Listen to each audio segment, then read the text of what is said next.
Good evening. My son, Limincho Alfonso, is not home.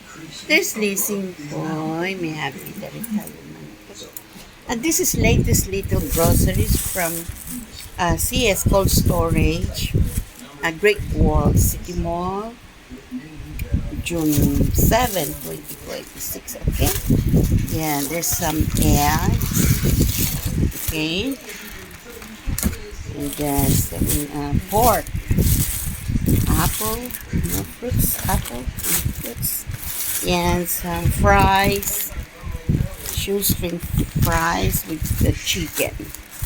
Okay, chicken thigh things. Another apple here, and the carrots and vegetable, and the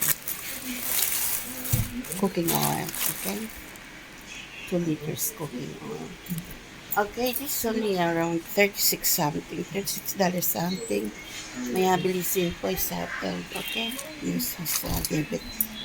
Okay, enjoy folks. Don't block for the work of Singapore.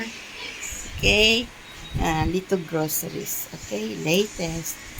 June 7, 2026. Enjoy Singapore. My son ni Michelle Fonso is natin. Okay, enjoy Singapore.